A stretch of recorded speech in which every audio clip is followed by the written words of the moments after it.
So starting it off is Chase B. I once got invited to my college roleplay club's open event. I show up because one of my friends was running a one-shot there. They had printed out a stack of character sheets on each table. I was helping my friend set up. When he looked at the back of those character sheets, it was an image of some furry dog lady giving birth.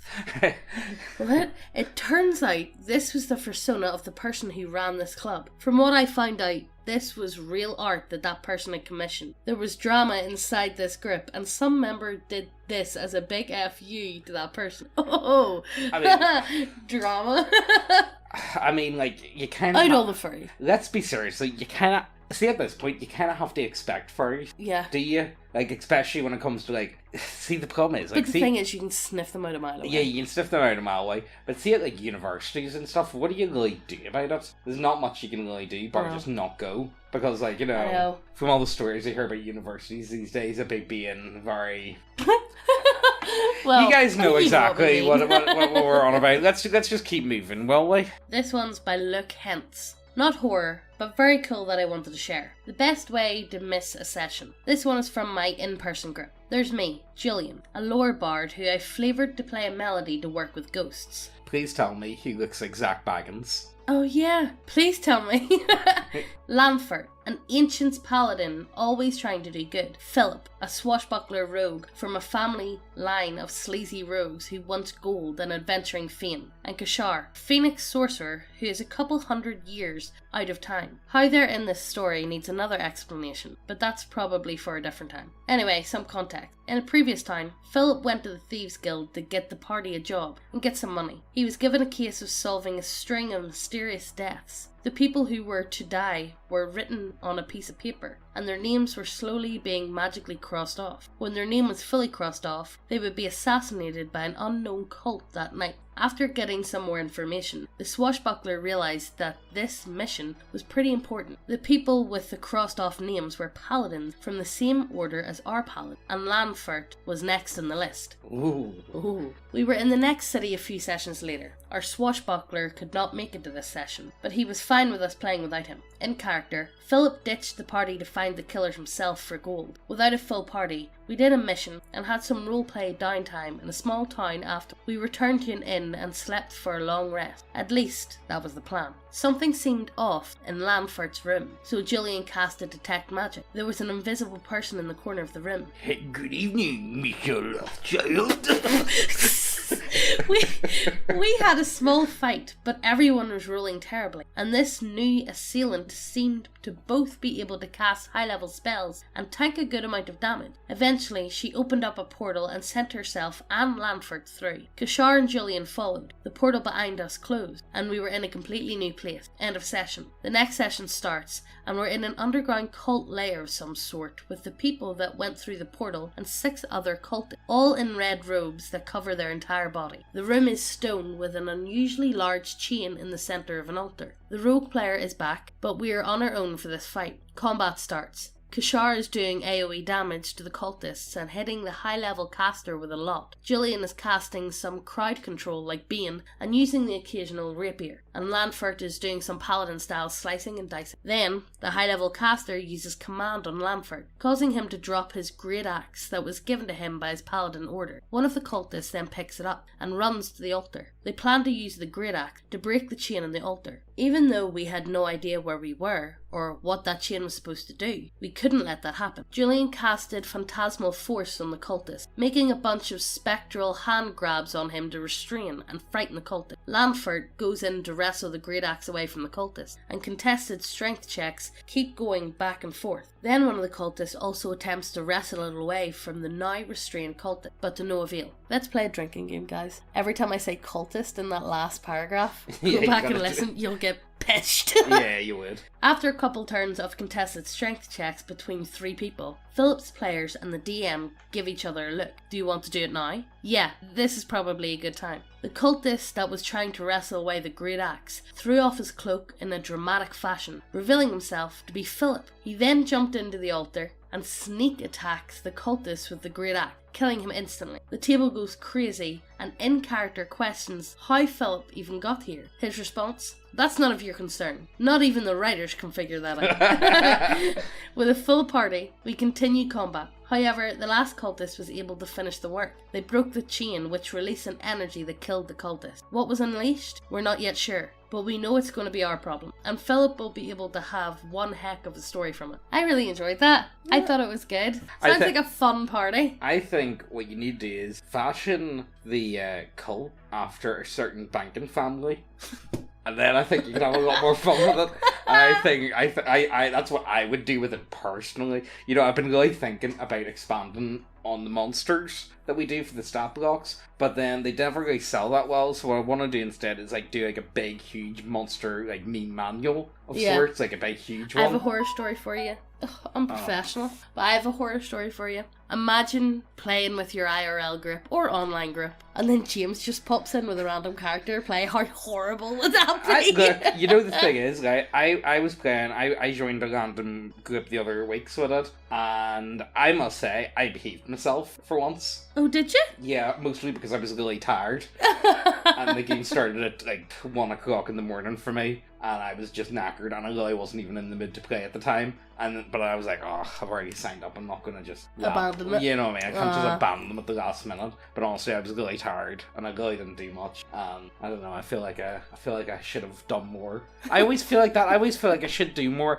at the time. But like, nah, you guys get it, you know. This one's by Yami Bakura. I have a few stories I could share. How the drunken, cowardly cleric of Dionysus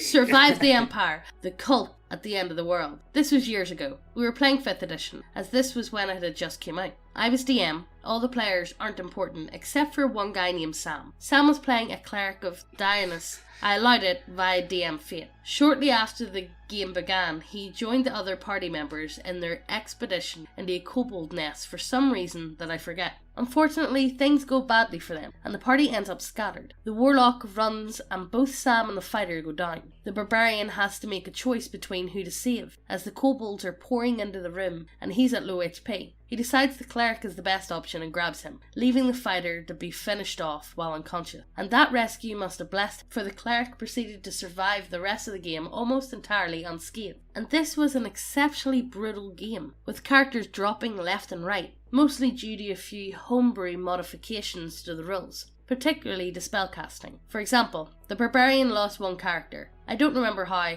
but he got lucky. The warlock was less lucky. He lost 2 characters, one to being slaughtered by a giant centipede, and another due to drinking the fermented blood of a slaughtered god, then failing a save and turning into a cannibal monster. The fighter's player got the worst of it though. His first PC was eaten by a kobold. His second, a wizard, was I thought it meant like it got eaten by a wizard. Oh, right, okay. Yeah. His second, a wizard, was abducted by the mutilated and insane mother of the god. His third, an anime-inspired elven monk. You know what? He deserved it. He deserves it. Was stuck in the space between worlds by an evil spirit. So he technically survived, but was still rendered unplayable. His final character, a druid, was able to last to the end of the game, though it wasn't that far off. But the cleric survived everything, from dwarven ninja monks to an evil cult to the wildly exaggerated death of his god. He survived it all and came out alive at the end of the game. Now, I've got a better story for you guys. Right, so last time I was in a kobold lair, this was Mr. V was DMing it, and his games are ruthless, to say the least. This is actually on a live stream, if I remember. If I can remember which video it was, I might post it. Anyway, so I'm playing a orc druid, I believe, and we battle our way through the kobold lair, all well and good. We get to the end, and what do you know? There's a dragon at the end. Well, there's more to it than that. So the problem that we have is the lair fills with lava from time to time. Where can you go if the room fills with lava? Well, the dragon's flame retardant. Yeah. Retardant? Yeah. Is that the word? Yeah, that's the word. Yeah, it is the word. Megan, look it up. Back me up in the comments, guys, alright? I'm telling you, it's flame resistant. Well, you can say resistant too, but retardant works just as well. Anyway. Retardant? Look, Megan, what I did was retardant, okay? Right, okay, so I'm a druid, I turn into a snake, and I mean, I had to take cover inside the Oh, you went up the ass, didn't you? Yes, I did. Oh, you went up that ass. Yes. Look, guys, don't judge me, okay? Look. You know, my friend, just out of context, my friend today seen a car. A Suzuki Swift with a fully... Today, she sent me a voice note. She's seen a fully grown adult male in a car, a Suzuki Swift, with a sticker on the back of it saying, "If you're going to be up my ass, at least pull my hair." Megan thought she'd be really funny and go back to her roommate. Oh, by the way, you don't see James got a new car? Oh, she went, "Oh, really? What is it?" It's like a Suzuki Swift with a sticker on the back. Oh, this is what I have to put up with. Psst. Hey, lean in closer. This is a fucking ASMR channel now. You know it's pretty fucking based. Titties. Go see titties. Lots of titties. All the titties. Go over to the website, check out all the models. You guys know the score. We have some really nice looking models over there. And we have a lot of... It's sci-fi gothic? Yeah. Let's call them sci-fi gothic. And if models isn't your shit, we have loads of subclasses and we keep adding them every other week or so. We look, add a lot. We got a lot. Look, we've got big brains. We add But yes, go over to the website, check out everything. If you haven't subscribed, what the fuck you doing? Hit subscribe, hit the notification bell as well, and let's get back to the video. Every week we're going to be doing a giveaway of the new pinup model of the month, or if models isn't your thing, all of our homebrew content. If you want to be in with a chance to win the giveaway, all you need to do is subscribe. That's it. Hit the subscribe button. That's it. Do it now. But last week's winner was this guy. Well done! Yay! Round of applause. Everybody stands up and claps. But enough of that. Let's get back to the video. This one's by Temporous Max. We had an instance in one of my most recent campaigns where my PC was used as an improvised ballistic missile. How do you become improvised? We were playing a sort of Pirates of the Caribbean themed campaign where we had chased the Ratman pirate boss back to his hideaway island. In the caves under the island, we find him at the far end of a large cavern made up of rocky platforms separated by magma. You should have just went into that man's ass. Well, yeah. I already know where this is going. All just a little too far apart to jump without spells, good acrobatic skills, or some other way of getting around. He had already been chipped at by the rogue and the ranger, but I had no real way of reaching him, since I was a half-orc fighter with no way of jumping further than my movement speed. The boss man was summoning henchmen every other turn, so we needed to down him fast before we were downed under a wave of rodent gunmen. At that point, the artificer got an idea. You see, he had a grappling hook for one of his hands, and after shouting his plan to me, he spun it around over his head before whipping it out to me. Oh. Did he get it out for you? Did he really get it out for you?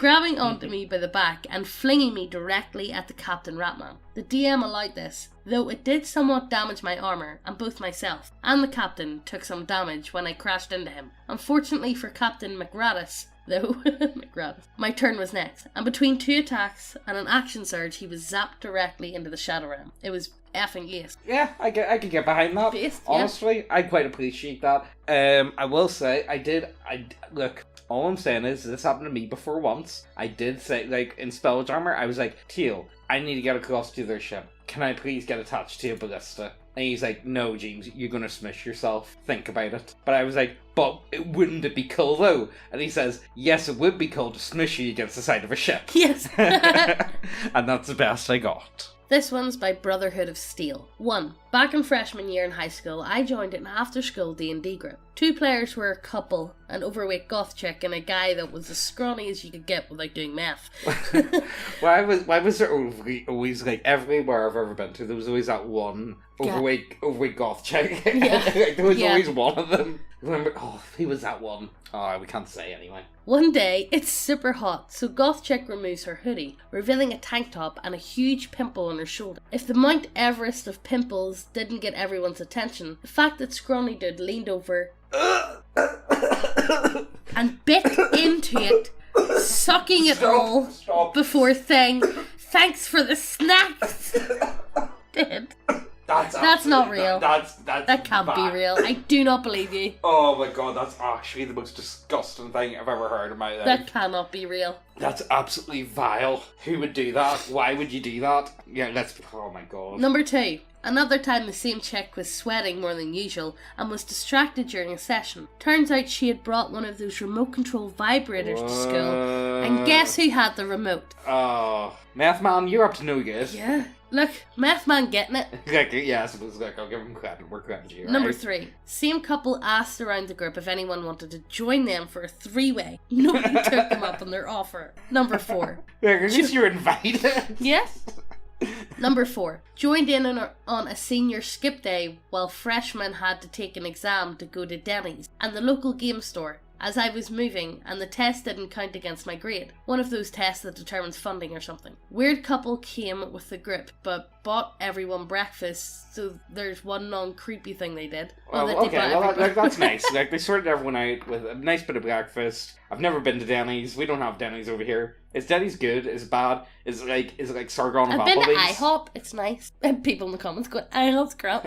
But look, we have beige food. IHOP was okay. Look, I like food from Northern Ireland, right? Number 5. Last session I played with that group, Goth chick, gave Scrunny did a handy under the yes! table. Yes! I've been looking for this for so long. I've been asking you guys for so long. I just want to hear a story about someone jacking it onto the table, and you know what? This guy's at least someone else is involved. Yes.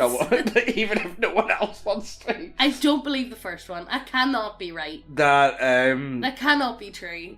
I want you to get back to me. The color is steel. We need. I want to hear more. Yeah. But I'm definitely intrigued. I am most definitely intrigued. This one's by Mason Lee. The numbers, Mason.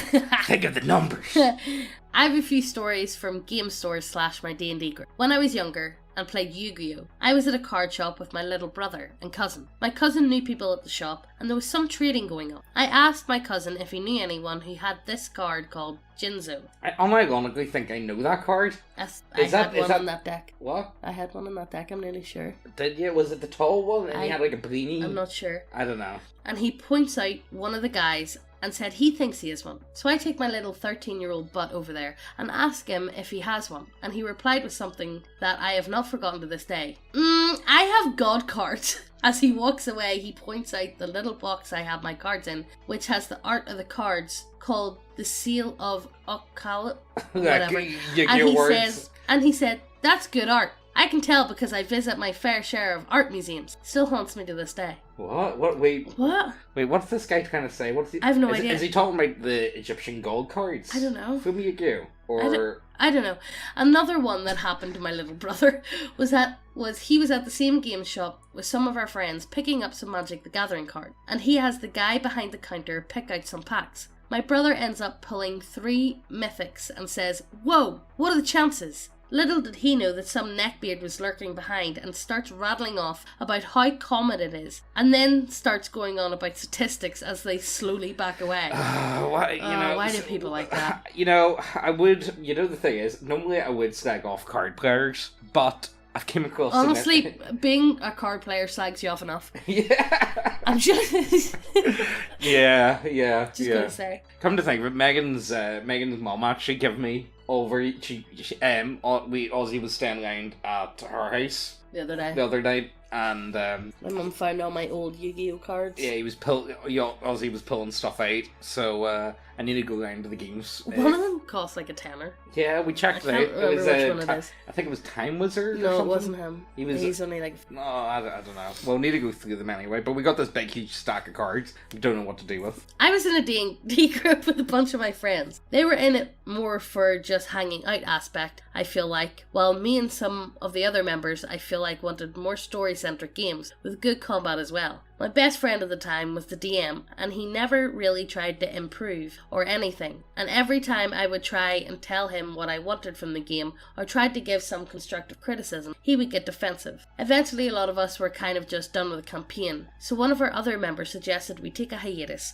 because of skill and other things. I think we were all just hoping it would die quietly. So eventually, Another game starts with both of my brother-in-laws and my little brother, and one of our friends. Our old group played on Sunday and we played on Wednesdays in this group. Well, one day, we had to move it to a Sunday because one of my brother-in-laws and my sister had just had a baby, and on that Sunday my dad, I think it's dad, okay. brought in a bunch of nice terrain he made, and I took a picture and posted it in a Discord server me and my old best friend were a part of. He screenshots it and posts it in our D&D server, going off about how we could have at least told him and that the other members deserved to know that we had replaced them. What he didn't know is that I had talked to everyone else and they were fine, but I didn't talk to him because I knew he would react like that. I told him he should have came to me in private if he had a problem, and that it was just one Sunday we played. We eventually made up, but I don't really talk to him much anymore, and he has never really said sorry. That's just somebody being a bit salty that they're being ended. Yeah, to be well, honest. you know... I wouldn't really take much off that. I wouldn't take much of that either, but well, you know what? I understand why the guy is kind of upset. I do... Yeah, I get it. I get why he's annoyed. Like, you know, don't get me wrong, I've had stuff like that happen. Don't be a crap DM. Yeah, that's true. That's true. No, but I've had situations like that where, you know, you're doing something you really enjoy, you got a few of your mates, and for whatever reason it just dies out, and then they just don't invite you back. Yeah. Well, no, that's more of a you problem, Yeah, James. that is. That's a James problem. That really is. Either way, like that one. I mean, you can handle that one. Like that's not the worst. I want to hear more about Brotherhood of Steel personally. The fellow Jack. Yeah, I want him back. Give me more of that type of stuff. But I think that's where we're gonna end today. I definitely want to I want to keep doing this sort of stuff. I want to if you guys comment it, eventually we probably will get to your story. Just as long as just give us the good stuff. Give us something good. Give us some cringe. You know what? If you want to embellish it a bit, I'm not going to say no to you if it makes for a fun story, you know? Something to nudge, wink, wink, nudge, nudge. Like, for instance, I don't know if that guy bit that spot or not. I really hope that didn't happen. I hope it didn't happen, but you know? Would you be shocked if it did happen? No, I want to know more, so please get back, Brotherhood of Steel. Because... no more. Is someone like that actually... Do you want to hear another thing? What? I've been relentlessly bullying James. Oh, yes. Yeah. Because we got a package through our door, and I was on the sofa with our child, and my husband had the audacity to open this package in front of our son. It was Vampire the Masquerade. I don't see the big issue, man. I want to call you names, but I can't because it's the internet. Megan said, is this your coming out? Yes, it's you coming out. Like, should I file for divorce? Next thing, James is going to be walking down the stairs like, what's his name? Spaghetti Mark. No. What? I'm trying to think of his name. You know the Jonah Hill, the goth scene in 21 Jump Street? That's going to be the emo scene. Whenever he's walking in the hallway dressed as an emo, that's going to be James coming down with a cape and clipping vampire teeth. Megan, you're going to get a tattoo of vines and roses on you next. I don't see the big deal. I do. I never got into any goth shit. It was you that was all into that. You're the one that's... Yes, but I want this removed from my house. I don't want our child stumbling upon it. I don't see the big deal. Right, okay. What do you think's the worst... Okay, give me that then. What is the worst tabletop game? What's the worst set? And what attracts the worst people? Honestly, Do you Catan and Vampire the Masquerade? Vampire the Masquerade, I would argue, probably does attract the worst. Exactly. I'm gonna say it's either going to be D&D 5e or Vampire the Masquerade. Vampire the Masquerade. Yeah, it's definitely Vampire. It's all gonna be like 40-year-old goths, isn't it? It is 40-year-old goths. Yes. Like, man, next minute, James is going to be stealing my eyeliner. I'm going to be coming. It's like, this is my last resort. Acoustic version. Right, guys, I hope you enjoyed that. Leave your stories down below. We'd love to hear them. Try and format them. There was one guy that left a good story, but it was absolutely gigantic, and there wasn't even a paragraph. It was just a wall of text, so I'm not reading that guy. It's just going to be... See if you give us a wall of text that's just it doesn't even need to be, like, you don't need to format, like, proper paragraph. Yeah. Literally, just put a space in when you come to an end of a sentence. If you don't know how to do paragraphs, I got you covered. Just make a space at the end of the sentence and call it a day. Yeah. You know what I mean? It works. You know, green text it if you really want to. Yes, and while you're down there leaving a comment, check out the link to the website, to the models and subclasses, and all that other good shit. Hit subscribe. Oh, here, we got some vampire models if you want to play Vampire the Masquerade. We actually do have quite a few vampire models. Yes, we do. They actually look really nice, so they do. Also, but don't play Vampire the Masquerade, guys, and just... I curfew you all. Don't. Right, we're gonna love you and leave you. We'll talk to you later, right? Bye. All those moments we lost in time.